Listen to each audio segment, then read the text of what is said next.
Hi everyone, this is Gopi Krishna Mahalingam from School of Sports Science, Kumaraguru College of Liberal Arts and Science. Introduction to Unit 3, Modal Learning Interventions. Welcome to Unit 3. Today we will be delving into motor learning interventions, how to design them and why they are crucial for optimizing athletic performance. Whether you are working with elite athletes or beginners, applying the right interventions can make a significant difference in skill acquisition and performance outcomes. We will explore key principles such as task analysis, how to break down skills, design effective practice schedules, and importance of feedback strategies. Additionally, we will examine the growing role of technology in motor learning and how it is revolutionizing the way we approach skill development and performance enhancement. By the end of this session, you will have a better understanding of how to design motor learning interventions that are tailored to the needs of athletes, whether in a training or rehabilitation setting. Principles of motor learning intervention design. To design effective motor learning interventions, it is essential to follow key principles that ensure process is systematic and tailored to each athlete. Let's go over this principle in detail. The first principle, it is individualized approach. So each athlete is unique in terms of physical abilities, cognitive processing, experience and psychological readiness. An individualized approach means understanding the specific strengths, weaknesses and need of an athlete. For instance, a professional athlete and a recreational one might require different types of interventions to improve their skills. That works for one might or work for other. By considering factors like skill level, injury history and learning preferences, we can tailor interventions to maximizing learning outcomes. The second principle is holistic perspective. So from holistic perspective, motor learning interventions must not only focus on physical aspects of movement but also consider the cognitive and psychological factors. Let's look at an example. Cognitive factors involve attention, perception and decision making, while psychological factors include motivation, confidence and emotional regulation. A holistic approach ensures that athletes' mental state is supported alongside physical training. This could mean incorporating mental imagery techniques or mindful practices to enhance focus and emotional control, which in turn influences motor learning. The third principle, it is the principle of evidence-based practice. So from this principle, you ensure interventions are effective, they must be grounded in research and proven practices. Evidence-based interventions take advantage of latest findings from motor learning, cognitive psychology and sports science. For example, research has shown that certain feedback methods or practice schedules enhance learning, while others may have limited effect. By staying informed on latest studies, you can incorporate the most effective strategies and optimize athlete performance. Task analysis and skill breakdown. One of the first steps in designing a motor learning intervention is to break the target skill down into its core components. This process is called task analysis. It helps us understand the specific movement, decisions and sub-skills that comprises all overall skill. Task analysis allows us to identify which component need the most attention and structure the intervention accordingly. Identify key components. So every skill is made of a smaller sub-skill that contribute to the larger task. For example, in a tennis serve, key components might include the grip, footwork, shoulder rotation, ball toss and follow through. By identifying these individual components, we can focus on specific areas that require improvement. The second one, it is the analyze execution. Once the key components are identified, we need to observe the athlete's current performance to access where improvements are needed. This may involve looking at biomechanics, movement efficiency, timing, coordination. Video analysis, expert feedback and self-assessment tools are helpful here. For instance, a coach might use slow motion video to assess the athlete's serve form and pinpoint technical flaws. The third point is a major point, prioritize and sequence. After analyzing the skill components, it is important to prioritize which elements to work on first and in what order. Typically, it is more effective to focus on one component at a time rather than overwhelming the athlete with too many changes. For example, you might focus on improving footwork before addressing the ball toss. The right sequence of skill development will help the athlete progress logically and efficiently. Practice, design and scheduling. Designing effective practice sessions is essential for skill development. The structure of practice impacts how well an athlete learns and retains skills. Here are a few strategies to consider when designing practice sessions.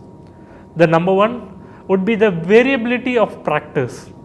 So, incorporating variability into practice conditions is critical for fostering adaptability. So, this involves practicing skill under different contexts, environment and conditions. For example, a basketball player might practice shooting under different levels of fatigue or against various types of defense to stimulate game conditions. This variability prepares the athlete to perform in unpredictable situations, enhancing their overall adaptability. The second major point is distributed practice. Research shows that spaced out practice with intervals of rest leads to better long-term retention and learning. Distributed practice contrasts with mass practice where long continuous sessions with little rest may lead to quicker fatigue and lower retention. For example, a soccer player practicing penalty kicks might benefit from taking several kicks over an extended period with breaks rather than practicing for hours non-stop. Contextual interference. This contextual involves introducing random practice tasks into simulate competition conditions. In contrast to block practice, where athletes repeat the same skill continuously, random practice incorporates different drills in mixed format. For instance, in tennis, practicing different shots in random order, example like forehand, backhand, volleys, is more beneficial than practicing only one type of shot at a time. This type of practice increases the cognitive load, which in turn help athletes adapt the better to game situation. Feedback strategies. Feedback is a powerful tool in motor learning, helping athletes understand their performance and make necessary adjustments. Here are some feedback strategies that can significantly enhance motor learning. The first and foremost is the augmented feedback. So, the augmented feedback is external information provided to the learner that supplements their intrinsic sensory feedback. This might include feedback from a coach, video analysis or wearable technology. For example, if an athlete form is incorrect, a coach might use a feedback to show the athlete exactly where they are going wrong and allowing them to adjust. The second one, it is called as the bandwidth feedback, refers to providing feedback only when athlete's performance deviates beyond a certain threshold from desired outcome. This type of feedback prevents overloading the athlete with constant corrections, which can be detrimental. For example, in weightlifting, feedback might be provided only if the weight is outside a specific range of acceptable forms. So, allowing the athlete to self correct when necessary. The third one, it is the intrinsic motivation. While external feedback is important, it is equally critical to foster intrinsic motivation, the athlete's internal drive for improvement. By encouraging self-reflection and self-evaluation, athlete can learn to become more independent in their development. A coach might ask questions like, how do you feel your shot went? To prompt the athlete to access their own performance. Moving on to the timing and frequency, effective feedback also depends on timing and frequency. Immediate feedback can helpful during practice to correct errors, but too much feedback can hinder learning. Over the time, you can reduce the frequency of feedback as a skill becomes more automatic. Technology aided motor learning interventions. Technology has greatly enhanced our ability to optimize motor learning. Let's look at some of the major technologies available for improving athletes' performance. The first major technology, it is video analysis. High speed cameras allows us to analyze an athlete's movement in great detail. So this is particularly useful for breaking down complex skills like tennis serve or golf swing. Slow motion video helps the athlete visualize and correct mistakes that may not be noticeable in real time. Wearable sensors. So wearable devices such as accelerometers, gyroscopes can track an athlete's biomechanics and provide real time data. For example, a runner might wear a sensor that tracks their stride length, cadence and foot strike.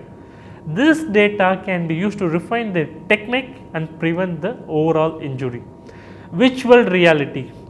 So in virtual reality, VR technology allows athletes to practice skill in an immersive environment.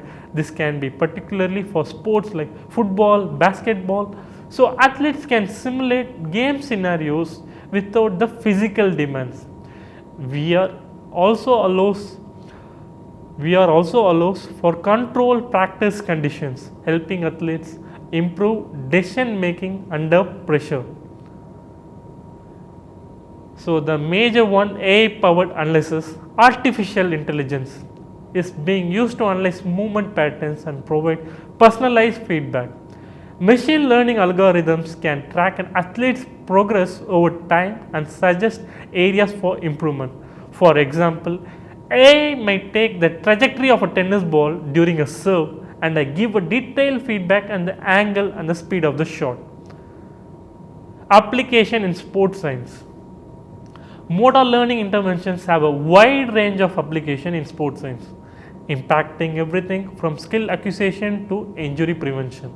Here are some key areas. The first one will be the skill acquisition. Motor learning interventions are essential for helping athletes acquire complex skills more efficiently. For example, a swimmer may benefit from targeted interventions to improve stroke technique and enabling faster learning and better performance. The second one, it is a performance enhancement. Optimizing technique and efficiency can lead to significant improvement in performance. For example, a sprinter may work on refining their start technique to improve their acceleration and speed. Third one, it is the main point, it is called as injury prevention. Through task analysis and identifying faulty movement patterns, interventions can help athletes prevent injuries. By addressing issues like poor posture or improper biomechanics, athlete can reduce the risk of strain or overuse injuries. For example, a runner might receive interventions to correct their gait, improving efficiency and reducing related injuries. Key takeaways and conclusion. In summary, we have covered the essential components of motor learning interventions. For example, individualized approach, tailoring interventions to meet the unique need of each athlete ensures optimal outcomes. Integrating technology, cutting edge tools like video analysis and wearable sensors can enhance motor learning and provide personalized feedback. The third one will be the continuous refinement, regularly assessing and adjusting interventions based on the feedback, and the latest research will definitely help athletes continuously progress. Motor learning interventions are an essential part of an athlete's development. Understanding how to design and implement them is a key to achieve peak performance. Thank you for your attention, and I hope this session has given you valuable insights into designing motor learning interventions for athletes. Thank you so much.